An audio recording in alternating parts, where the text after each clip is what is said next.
Chapter 1. Health Problems. There were four of us: George, William Samuel Harris, myself, my friends call me Jay, and Montmorency. We were sitting in my room and were smoking and talking about our bad health. We were all feeling very ill, and we were unhappy about it. Harris said he felt dizzy sometimes. George felt dizzy too. My big problem was my liver. I knew I had a bad liver. I had read about all the symptoms of liver disease in a book. I had every symptom that was written. Every time I read about an illness, I realize that I have it. One day, I had a little health problem. I went to the British Museum library to read about it. After some time, I began reading about another illness. I don't remember the name now, but it was something terrible. I knew I had that terrible illness too. I began reading the book from the letter A to the letter Z. I had the symptoms of all the diseases in the book, except for one. I didn't have housemaid's knee. This made me a bit unhappy. Why didn't I have housemaid's knee too? With all the diseases I had, I knew my life was short. I tried to examine myself. I tried to feel my heart. I tried to look at my tongue. When I had walked into the library, I had been a happy, healthy man. When I left it, I was a very ill man. I went to see my doctor. He is an old friend. Whenever I think I am ill, he examines me and says I am fine. A doctor really must have practice. This time, I thought, he will get more practice with me than with 1,000 normal patients. After all, normal patients have only 1 or 2 diseases each. "Well, what's wrong with you?" he asked. I said, "If I tell you what is wrong with me, you will die before I finish. Life is too short. I'll tell you what is not wrong with me. I don't have housemaid's knee, but I have everything else." I told him about what I had read at the library. He looked at me carefully. He listened to my heart and looked at my tongue. After that, he wrote a prescription and gave it to me. I put it in my pocket and went out. I didn't read the prescription. I took it to the chemist's and gave it to him. He read it and gave it back to me. He said, "I don't have the things on the prescription." "But you're a chemist, aren't you?" I asked. He said, "You're right, sir. I'm a chemist. I don't have a shop and a hotel." I read the prescription. It said, "Every 6 hours, lb of good, fresh meat, pint of beer, every morning, 10-mile walk, go to bed no later than I o'clock each night, and don't read books about things you don't understand." I followed the doctor's prescription. It saved my life. I now feel rather well, except for my liver problem. The main symptom of liver disease is a general feeling of sleepiness and no interest in working. I have suffered from this illness ever since I was a boy. Medical science was not advanced in those days. Doctors did not know that I had liver illness. They thought I was lazy. People called me a lazy little devil and said, "Go and do your work." They did not know I was ill with liver disease. Instead of giving me liver pills, they gave me blows on the head. Those blows were good for me, because after each blow I went to do my work. That old remedy worked better than a box of modern pills. That evening, George, William Harris, and I sat in my room. We described our illnesses. I explained to George and William Harris how I felt in the morning. William Harris told us how he felt when he went to bed. Then George stood up and told us how he felt at night. George always thinks he is ill, but there is really nothing wrong with him. At that moment, Mrs. Poppets, the housekeeper, I served our dinner. We were not hungry. We ate some meat, onions, and cake. We had no interest in food. We began talking about our illnesses again.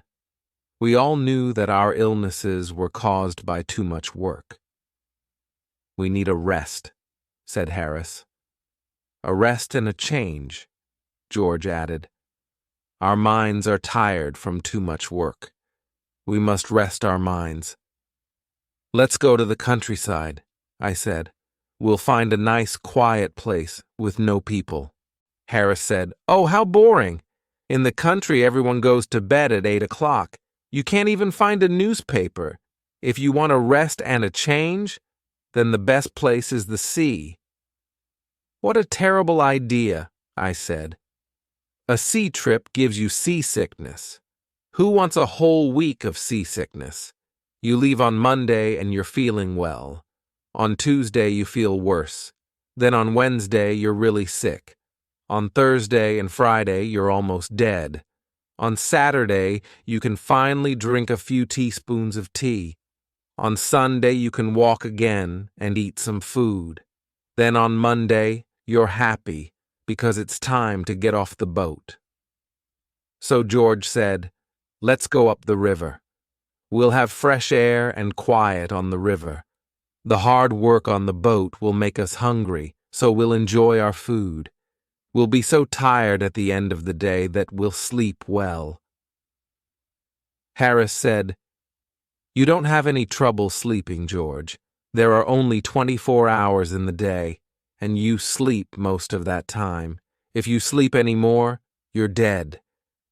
However, I like your idea of a holiday on the River Thames." I liked it too. George was surprised that we both liked his idea. The only one who didn't like the idea was Montmorency, my fox terrier. He looked at us with his big eyes. "You like the idea, but I don't," his face said. "On the river there's nothing for me to do. I don't like looking at the trees. I certainly don't smoke. If I see a rat, you won't stop the boat so I can run after it. When I'm asleep, you'll probably rock the boat and I'll fall into the river. The whole idea is stupid." We were 3-1, so we decided to go on the river trip. Chapter 2. Planning the Trip.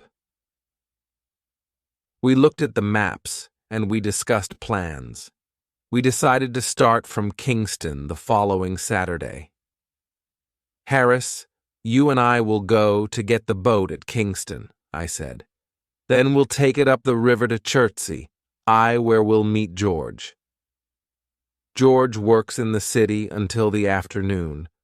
George goes to sleep at a bank from 10 o'clock to 4 o'clock, Monday to Friday, except on Saturdays. On Saturdays, they wake him up at 2 o'clock and put him outside the door." The next problem was where to sleep at night. George and I didn't want to sleep at inns. We wanted to camp out in the middle of nature. "How beautiful," we said. "Sleeping in the country, under the stars, by the river." "I can imagine it all," I said. There is a golden sunset. The river is moving along quietly. The forest is full of trees and birds.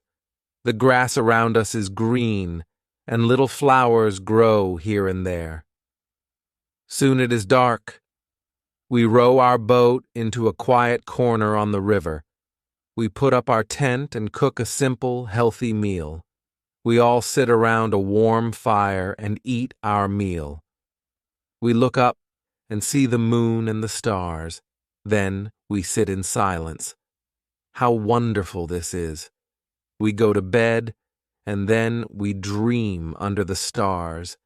We dream that the world is young again. As we all sat there dreaming, Harris said, "What happens if it rains?" There is nothing poetic about Harris. He is not romantic at all. If Harris ever has tears in his eyes, He is eating raw onions. If you stand by the sea with Harris and say, "Listen to the sounds of the sea," can you hear spirits singing sad songs, the songs of those who died in these waters? He will take you by the arm and say, "I understand, my friend. You're not feeling well. Now come with me. I know a place around the corner here where you can get some good whiskey. You'll feel better soon."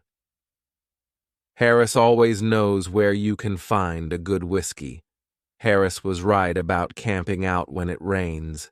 It's not nice at all. Just imagine, it is evening. You are all wet. There is water in the boat and all your things are wet. You find a place on the riverbank. You get out of the boat and pull out the tent. Now 2 of you try to put it up. The tent is wet and very heavy. It is raining hard. The wind is blowing. The wet tent flies about. It falls on your head and makes you angry.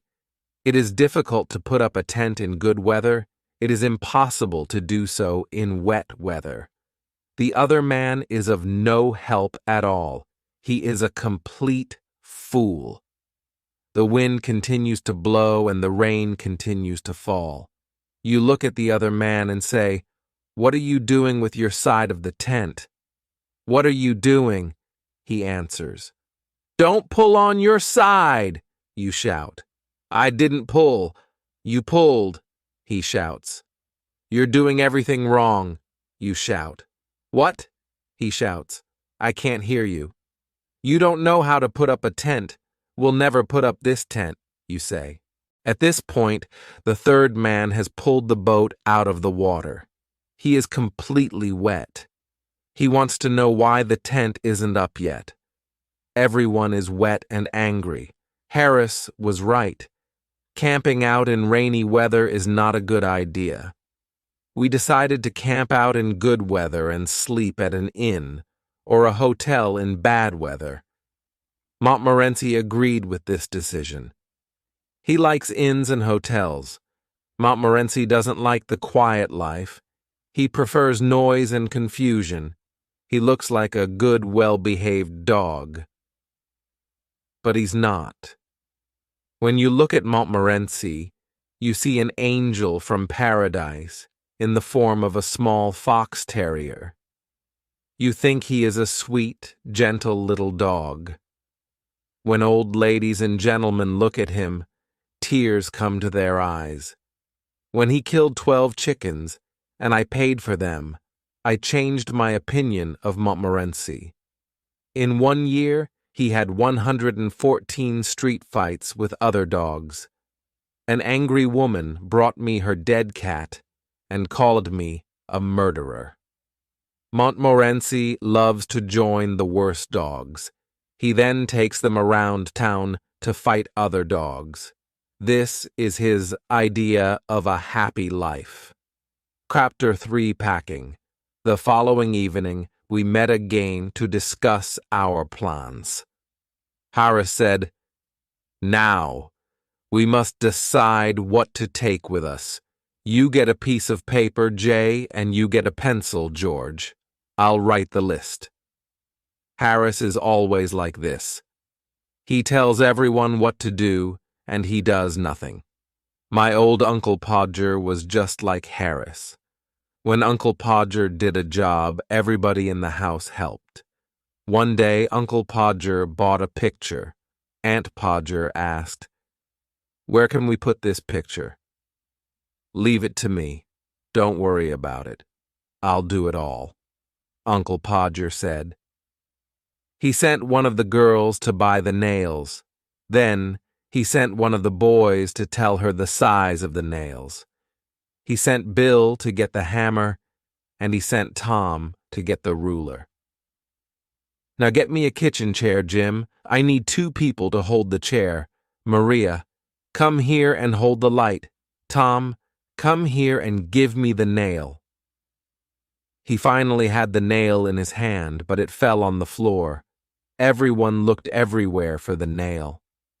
When someone finally found it, Uncle Podger lost the hammer. Where's the hammer? Where did I put the hammer? Help me find the hammer. When we found the hammer, he lost the place on the wall to put the picture, so each one of us climbed up on the chair to look for the place. Each one thought it was a different place. When Uncle Podger climbed up on the chair, he fell on the piano. Aunt Podger was very angry. She said, "The next time you put a picture on the wall, please tell me. I'll go and spend a week with my mother." Uncle Podger tried again and again. At midnight, the picture was on the wall. However, it was not straight. The wall was dirty. Everyone was tired and unhappy. Uncle Podger looked at the picture and said, "It was such an easy job." I told Harris, "You get the paper and pencil. George will write the list and I'll do the work." The first list was too long. We threw it away. We started another list. In order to travel to the north part of the River Thames, we need a small boat, George said. With a small boat, we can carry only necessary things. We won't take a heavy tent. We can put a canvas cover over the boat at night. It will be like a little house, warm and comfortable. We made a list of all the clothes we needed. George said he knew everything about the right clothes for a trip. We discovered later that this wasn't true. We talked about food next. George said, "Let's continue with breakfast. For breakfast, we'll need a frying pan." "That's quite difficult to eat," Harris said, smiling. "Stop being stupid, Harris," I said. "Let's continue," said George. "We'll need tea, sugar, eggs, bacon, bread, butter, and jam. For lunch, we can take biscuits, cold meat, and fruit. But no cheese. The smell of cheese is too strong. After a day or two, everything will smell of cheese. For dinner, we can take meat pies, fruit pies, tomatoes, and green vegetables. This good food will keep us healthy," George said. "We didn't take wine or beer because they both make you sleep." George continued, "We'll also need a teapot, a pan, and a camping stove. We don't want a paraffin oil stove." "Oh no, not a paraffin oil stove," I said. We once took a paraffin oil stove. It was horrible. The smell of paraffin oil was everywhere. The river smelled of paraffin. The wind smelled of paraffin. Even the sunset smelled of paraffin. When we visited the town of Marlow, it smelled of paraffin too. Even the church of Marlow smelled of paraffin. The countryside for miles around smelled of paraffin. We decided never to take a paraffin oil stove again. The next day, we bought everything we needed. We met in the evening to pack our suitcases. We got a large suitcase for the clothes and 2 large hampers for the food and utensils. I am very good at packing. Packing is one of those things that I do best. "I'll organize the packing," I said to George and Harris. They agreed. George sat in the armchair, and Harris put his feet up on the table. This was not what I had intended. I wanted to organize the packing, not do it. I wanted George and Harris to do all the work. However, I didn't say anything. I started packing the clothes. It took a long time, but I finally finished. I sat on the big suitcase to close it. George and Harris watched me. "Aren't you putting the boots in?" asked Harris. "I had forgotten them." "Why didn't you tell me before?" I said. Harris said nothing. George laughed. I was furious. I opened the suitcase again and packed the boots. Then, an awful idea came to me. Did I pack my toothbrush? I started looking for it. I took everything out of the suitcase. I found George's toothbrush. I found Harris's toothbrush. But I didn't find mine. In the end, I found it inside a boot. I packed everything again. When I finished, George asked me, Is the soap in the suitcase? I don't care about the soap, I answered. I sat on the big suitcase again to close it. Then I remembered that my cigarettes were in the suitcase. I opened it again and finally closed it at 10:50 p.m. There were still the 2 hampers to pack. Harris and George decided to pack them. I sat down to watch. Chapter 4. Ready for the trip. There were dishes, cups, bottles, pans, tomatoes, cakes, and many other things to pack in the hampers. As soon as George and Harris started packing, they broke a cup. And this was just the beginning. George is the worst packer in the world.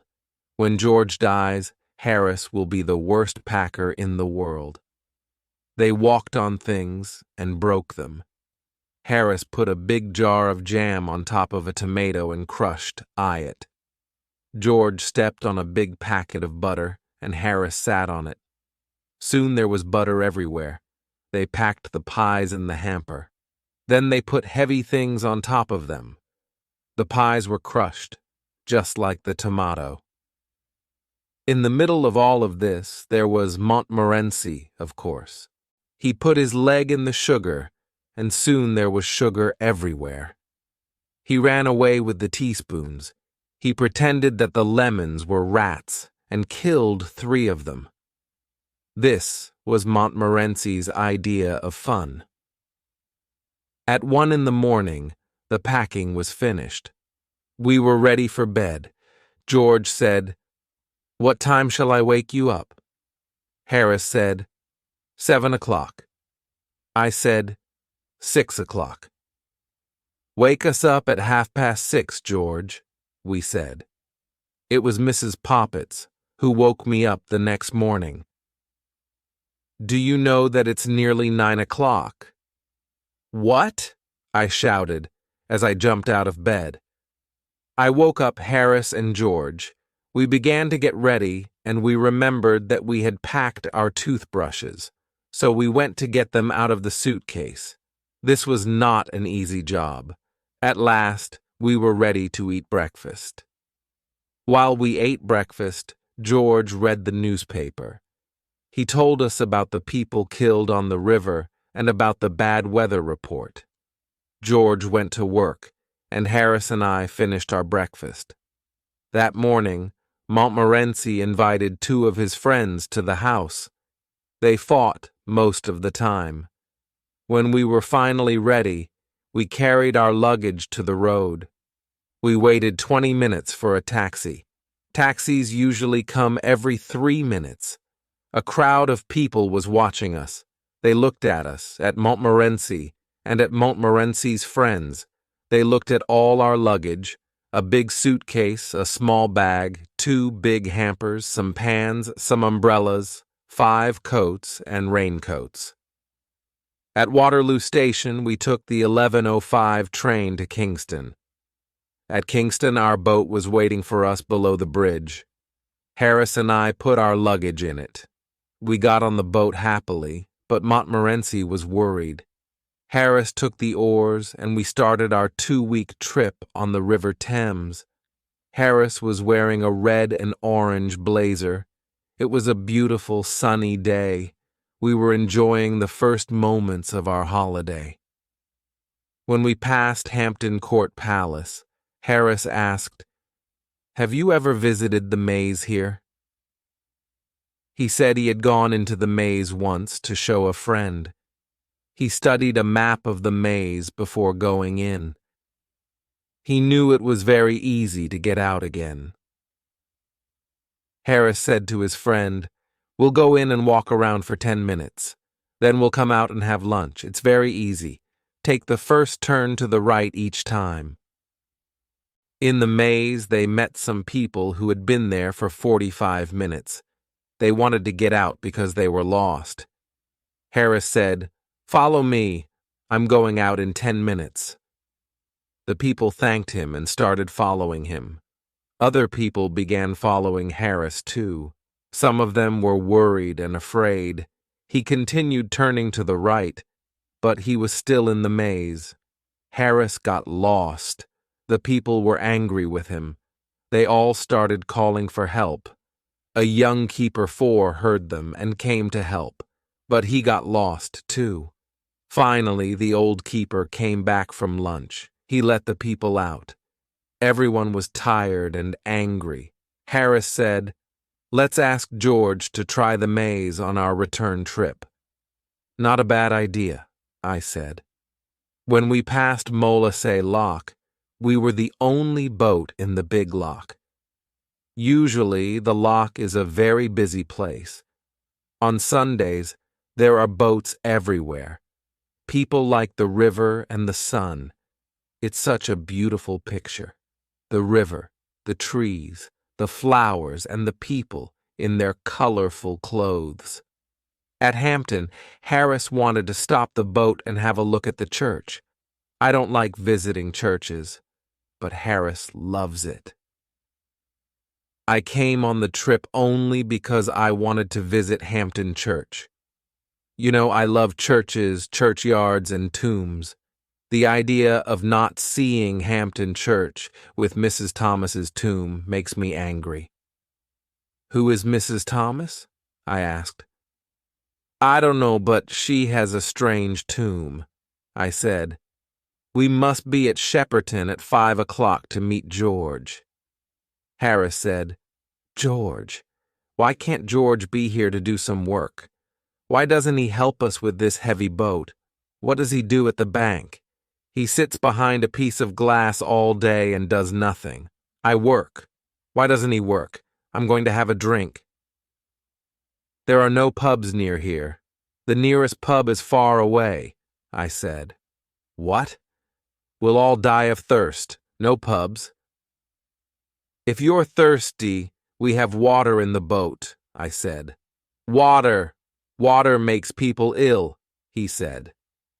"However, I am very thirsty, and I must drink something." So he took the bottle and drank some water. Chapter 5 First day on the boat, we stopped at Kempton Park and had lunch under the trees. QE.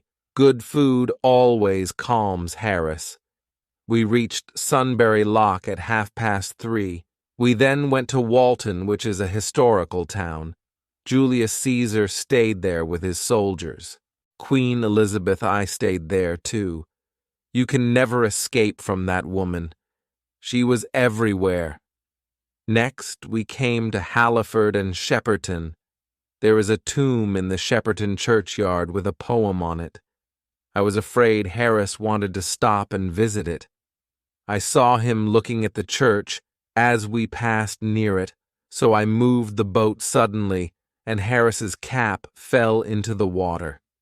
He pulled it out and was angry with me. Fortunately, he was worried about his wet cap and forgot about the church. As we came to Weybridge, the first thing we saw was a colored blazer. When we got closer, we saw that George was inside the blazer. Montmorency started barking furiously. Harris and I shouted loudly. George waved his cap and shouted too. The lock keeper I ran out, because he thought someone had fallen into the water. When he saw that no one was in the water, he returned to his work. Now that George was on the boat, we decided to make him work. He did not want to work, of course. "I had a bad day at the bank," George said. Harris, who was a little cruel, said, "Now you're going to have a bad day on the river. A change is good for you. It's healthy. Come on, get out of the boat and tow." George didn't know what to say. After a moment, he said, "It's better if I stay here and prepare tea. It's very difficult to prepare tea, and you look tired." We didn't answer. We gave him the rope. He started walking and pulling the boat. I remember that George once saw a young couple who were walking by the side of the river. They were pulling a rope behind them, and they were talking. They didn't notice that there was no boat at the end of the rope. They had probably had a boat at the end of the rope when they started, but they had lost it. When George saw this, he took the rope out of the water. Then he tied it to his own boat. So, the young couple towed George and his 3 fat friends up to Marlow. When they looked back, they saw that they were towing a boat that was not theirs. The young man was surprised and angry. The young lady said, "Oh, Henry, where is Aunt Mary?" No one knew what happened to Aunt Mary. The most exciting thing is to let girls tow your boat. You always need 3 girls. 2 of them hold the rope. The third one runs around and laughs all the time. When they are finally ready to pull, they start running. They pull the boat too fast, and they are soon tired. They sit down on the grass to rest and laugh. While they rest, your boat goes out into the middle of the river. "Oh, look," they say. "The boat's gone to the middle of the river." They laugh, jump up, and start pulling it again. Then one of them decides to stop because she needs her hat. Then another wants her red shawl. Now one of them needs a comb for her hair. The other wants her handkerchief. This goes on for most of the afternoon. It is never boring when 3 girls tow a boat. George towed us to Penton Hook. We stopped there and decided to spend the night on the boat. We found a pretty place. We tied our boat to a big tree. We were all hungry and we wanted to eat. However, George said, "No, let's put the canvas cover on the boat first. It will only take a few minutes." It looked simple, but it wasn't. There were 5 metal rods. You put them into special holes in the side of the boat. I didn't think this was dangerous work, but it was. I'm surprised that we are still alive to tell the story. First of all, the metal rods did not go into their holes. We jumped on them, kicked them, and pushed them. When the rods were in their holes, we tried to put the canvas cover on the boat. George took one part of the cover. He tied it at the front of the boat. Harris stood in the middle to help George with the cover. George did his job well, but Harris was completely confused. After 10 minutes of hard work, Harris was inside the cover. He was fighting to get out. He accidentally knocked George down. Now George was inside the cover, too. They fought with the cover. I heard some very bad words. I thought the job must be very difficult. I didn't understand what was happening. George and Harris had told Montmorency and me to stand at the back of the boat. We did exactly that. We waited quietly. We saw the cover moving violently, but we thought this was the correct method. After a long time, we heard George shout, "We can't breathe under here. Why don't you help us, you idiot?" When someone calls for help, I always answer.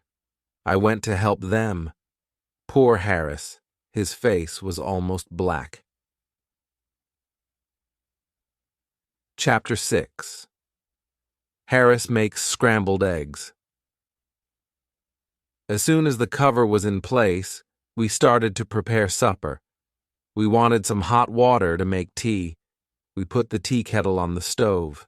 We pretended that we were not interested in the water. We wanted the water to think that we did not care about it. We began to prepare supper. This was the only way to make the water boil on a boat. If the water knows you are waiting for it, it will never get hot. You must not look at it. It's a good idea to shout, "I don't want any tea. Do you, George?" George shouts back, "Oh no, I don't like tea. I'll have milk." "And you, Harris?"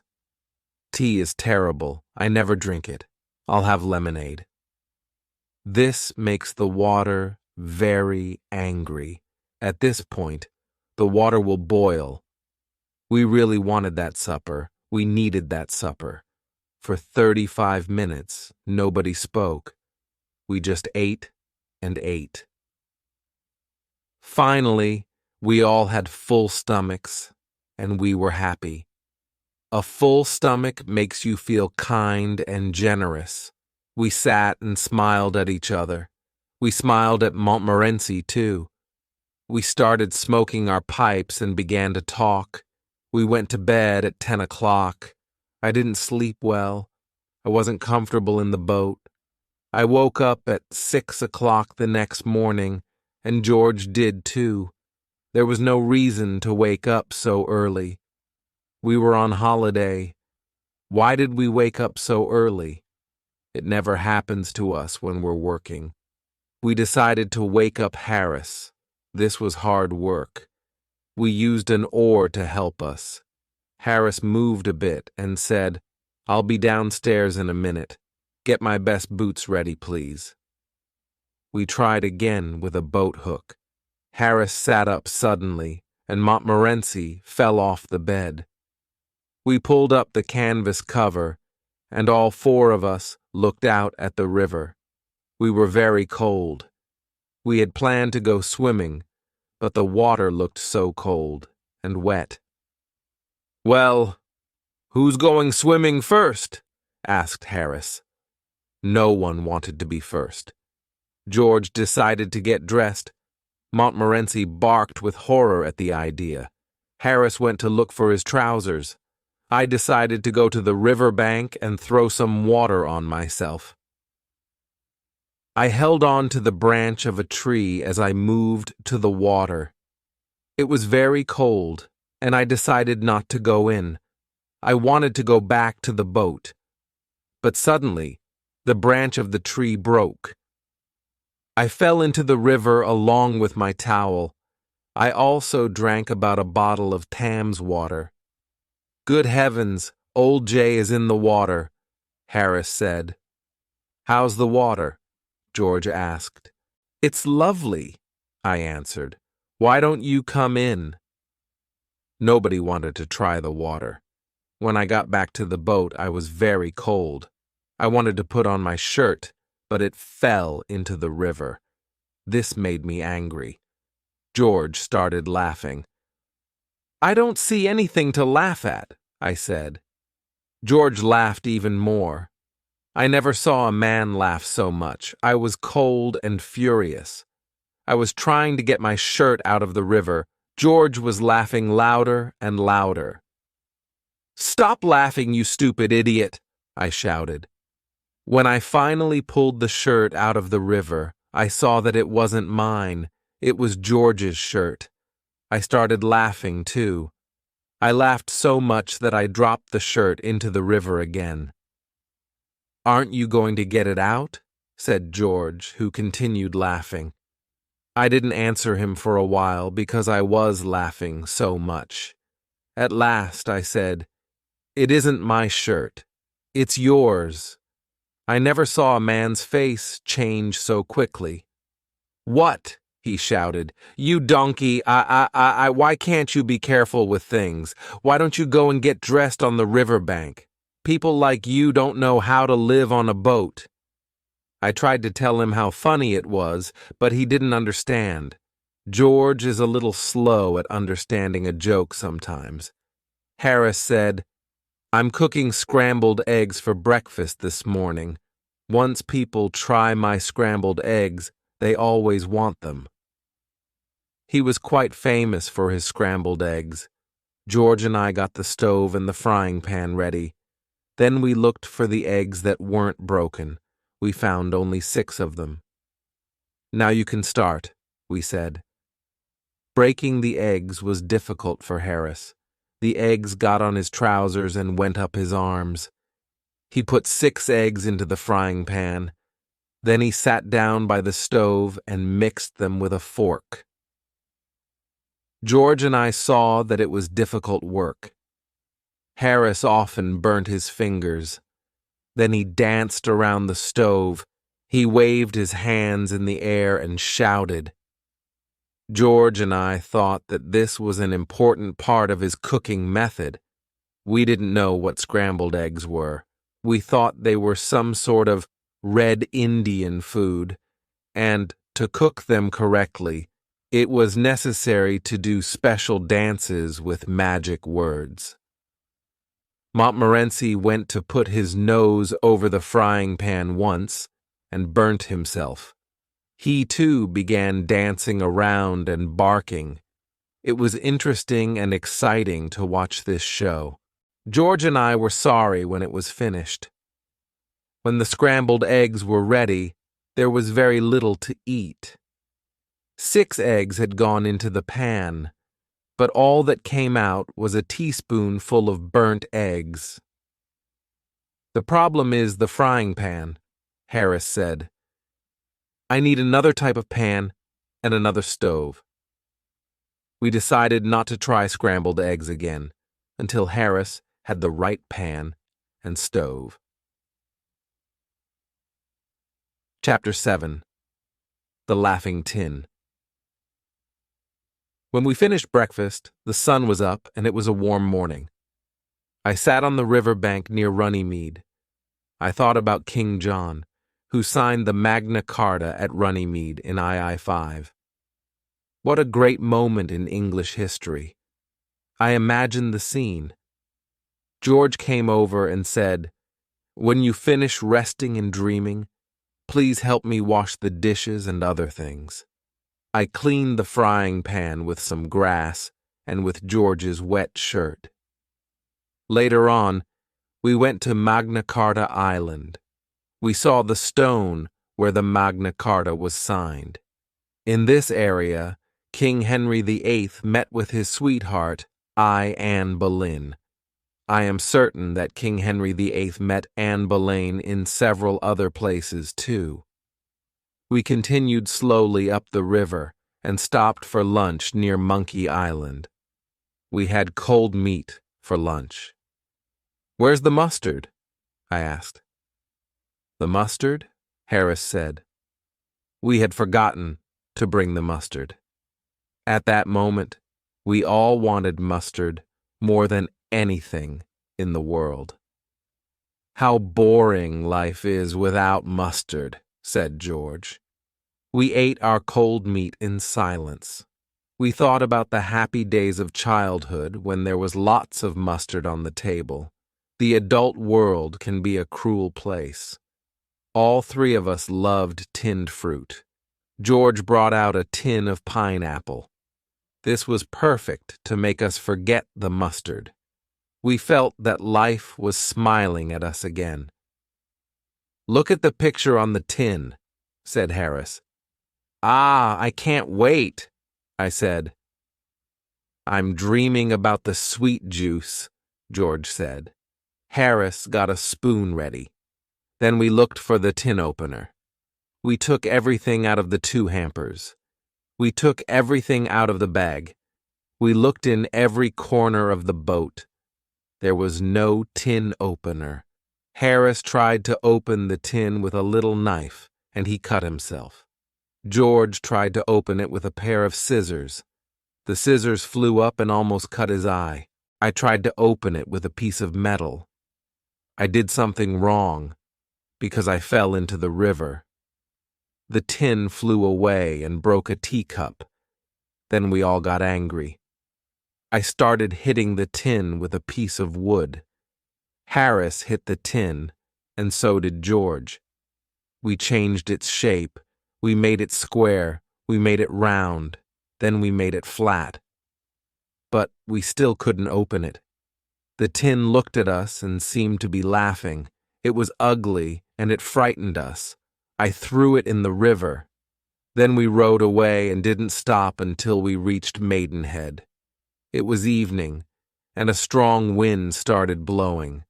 The wind was behind us, and we put up the sail quickly. The wind blew, and the boat flew up the river. I was steering, the boat, and George and Harris were enjoying the trip. Sailing is exciting. It's almost like flying. You feel that you are part of nature. We were alone, and we flew along the river. Far in the distance, we saw a small fishing boat. There were 3 fishermen in it. The sun was going down, and there was a red light on the water. The river seemed magic. It was like a dream. We felt that we were sailing into a strange land. We did not sail into a strange land. We sailed straight into the fishing boat with the 3 old fishermen. At first, we didn't know what was happening. But when we heard the bad words that came from the other boat, we knew we were near people. We also knew that those people were not happy. The 3 old fishermen fell off their seats. There were fish all over them. They slowly tried to get up. As they did this, they cursed us. They didn't curse us with common curses. They used long, special curses. They also cursed our parents, families, friends, neighbors, pets, and jobs.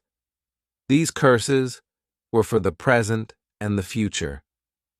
Harris stood up and said, "Be thankful for a bit of excitement in your lives.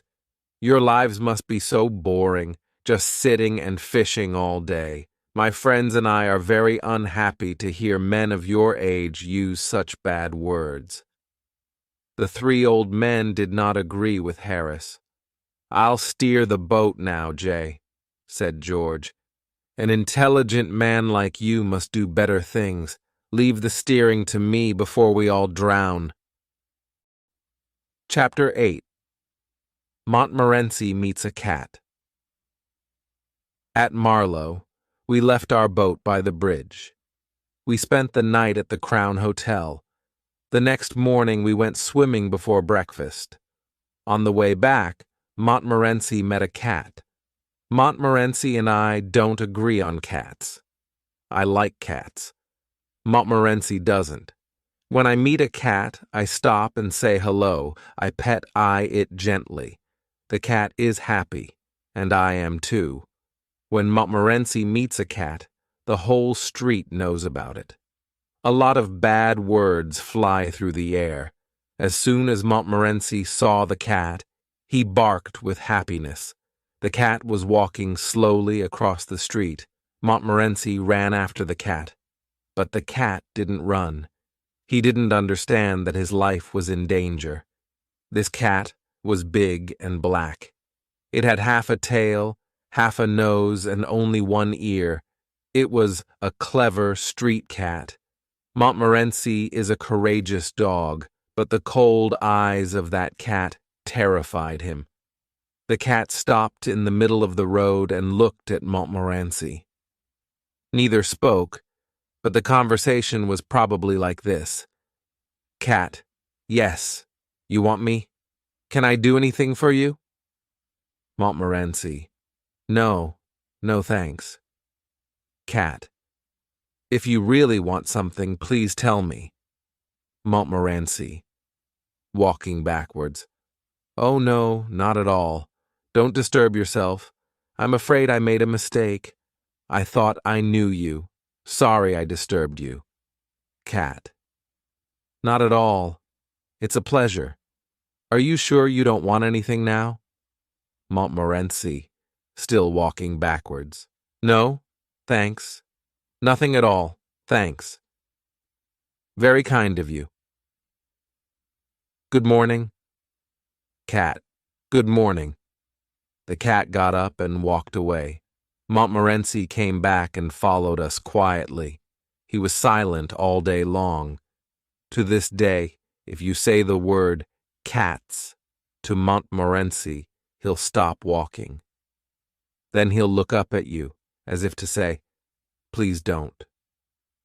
After this, we did our shopping, returned to the boat, and continued our trip up the river. At Hambledon Lock, we discovered that we had no water. We went to the lock keeper to ask for some. George spoke for us. With a friendly smile, he asked, "May we have some water, please?" "Certainly," said the old lock keeper. "Take as much as you want, and leave the rest." Thank you very much, said George, looking around. Where is the water? It's where it always is, said the lock-keeper. It's behind you. George turned around and looked. I don't see it. What? Where are your eyes? The lock-keeper said. He took George's arm and turned him around. Oh, George said. But we can't drink the river? No, but you can drink some of it, said the lock-keeper. I've drunk river water for the past 15 years. Well, sir, I don't think you look very healthy after drinking all that river water. But thank you anyway, George said. We left the lock-keeper's place, and we found some waiter at another house. We towed the boat past Henley and stopped near Wargrave for lunch. We were sitting in a green field near the river. Harris was cutting a meat pie. George and I were waiting with our dishes. I need a spoon, said Harris. The hamper was behind us. George and I both turned around to get a spoon. In 5 seconds, we had the spoon.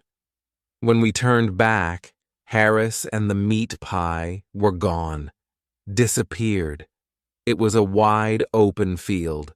There were no trees nearby. Harris did not fall into the river because the river was far from us. George and I looked all around. Then we looked at each other. Has he gone up to heaven? I asked. Angels don't take meat pies to heaven, George said. You're right, I agreed. Then there has been an earthquake, George said. I'm sorry he had the meat pie with him.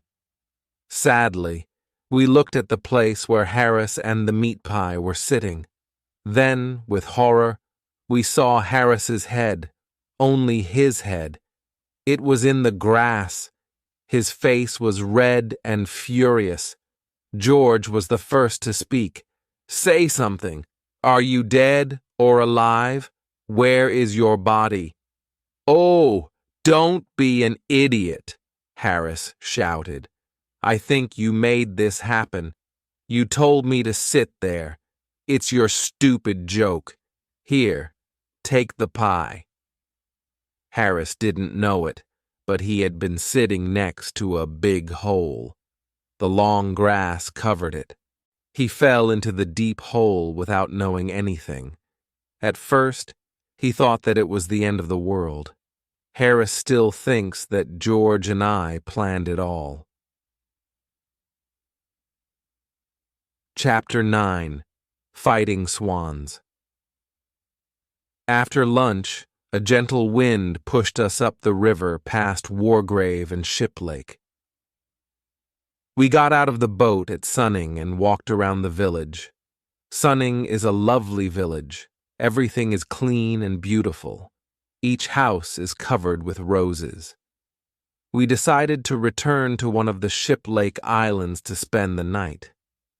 George said, "Let's have a special supper tonight. Let's make an Irish stew. We can put everything into one big pan." What a wonderful idea, Harris and I said. I'll get the wood and make a fire, George said. You two can peel the potatoes. This was a very big job. We were happy and excited. But when we peeled our first potato, we understood that this was not exciting. It was hard work. The first potato we peeled looked like a pea. George looked at it and said, "No, no, no, there's no potato left. Do it like this." We worked hard for half an hour, but we peeled only 4 potatoes. We refused to continue. Well, just put the potatoes in without peeling them. Let's add some carrots and other vegetables. Look in the hampers and take out all the pieces of old food. We'll put them in the stew. You can put anything in a stew. We found half a pork pie, a tin of fish, and a few broken eggs. We added these to the stew. Montmorency watched us carefully and then left. After a while, he returned with a dead rat in his mouth. He wanted to add something to the stew, too. We discussed it first. Harris said, "It's all right to add the dead rat. It will be mixed with the other things. A stew needs many ingredients." George said, "Well, I don't want to try anything new. Maybe next time. I'm sorry, Montmorency." Harris said, "If you never try anything new, you'll never discover things. It's men like you, George, who slow down the progress of our world." George didn't listen to Harris. The stew was a great success. It was delicious, excellent in every way. We all really enjoyed it. After the Irish stew, George and I decided to go to Henley for an evening walk. Harris wanted to stay on the boat and drink a whiskey. When we returned to the boat, Harris was sad and confused. "What happened to you, Harris?" "Swans," he said. We had left the boat near a swan's nest. When George and I were in Henley, Mrs. Swan came back to the nest. She started to shout at Harris. Harris frightened her away. She went to get her husband, Mr. Swan. Harris had a terrible fight with these two swans. Harris finally won the fight. However, half an hour later, Mr. and Mrs. Swan returned with 18 other swans. There was a horrible fight. The swans attacked Harris and tried to pull him off the boat. They wanted to drown Harris and Montmorency. Harris fought with courage for 4 hours. In the end, the swans slowly swam away to die. "How many swans were there?" George asked. 32, said Harris, who was sleepy. "But you said 18 before," George said. "No, I didn't. I said 12. Do you think I can't count?" We never discovered the truth about the swans. We asked Harris about it the next morning. He said, "What swans?" He thought that George and I were dreaming. That night, Harris had trouble sleeping. He woke me up about 12 times during the night. He was looking for his clothes. George woke you up, too. "Why do you need your trousers? It's the middle of the night," George said. Later, Harris was looking for his shoes. Then he asked for his socks and his umbrella. We woke up late the next morning. We had a small breakfast, and we were ready to go. We agreed that we would row the boat and not tow it. Harris said, "George, you and Jay can row. I'll steer." I didn't like this idea, and I said, "No, Harris. You and George row so that I can rest." I was doing too much work on this trip. I always think that I work too much. It's not because I don't like work. I love it. I find it very interesting. I can sit and look at it for hours. You can't give me too much work. I like collecting it. My office is full of it. I'm very careful with my work, too. Some of the work in my office has been there for years. It is in perfect condition. It isn't dirty or anything. That's because I take good care of it. Harris said, "On this boat, I'm the only one who works." George said, "You do nothing but eat and sleep, Harris. I'm the only one who works. You and Jay are very lazy people." Harris laughed and said, "George, work. Have you ever seen George work?" I agreed with Harris. George never worked. "How do you know if I work, Harris? You're always sleeping, except at mealtimes. Have you ever seen Harris awake, except at mealtimes?" George asked me. I agreed with George. Harris worked very little on the boat. "Oh, please. I do more work than old Jay," Harris said. Well, it's difficult to do less work than old Jay, George added. Old Jay thinks he's a passenger and doesn't need to work, Harris said. After this discussion, I said to Harris, you and George row the boat up to Reading. At Reading, I'll tow it. Chapter 10. 3 men out of a boat. We reached Reading at about 2 o'clock.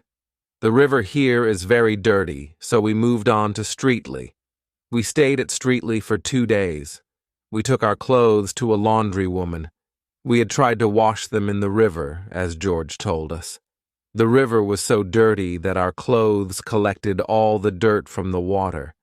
The river became cleaner, but our clothes became dirtier.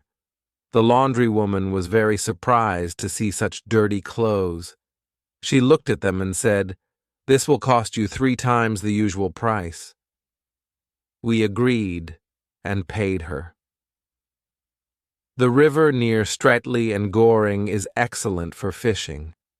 It is full of different types of fish. Some people sit and fish there all day. However, they never catch any fish. The local fisherman's guidebook doesn't say anything about catching fish. It only says that the place is a good fishing area. And it is. You can see many fish swim past, but you can't catch them. When you go for a walk by the river, you can see hundreds of fish. They come and stand half out of the water. Their mouths are open for bread. If you go swimming, they come to look at you and disturb you. You cannot catch them, however. We passed by Wallingford and Dorchester. Both are ancient British towns. In the days of the Roman Empire, the Romans camped here and built fortifications.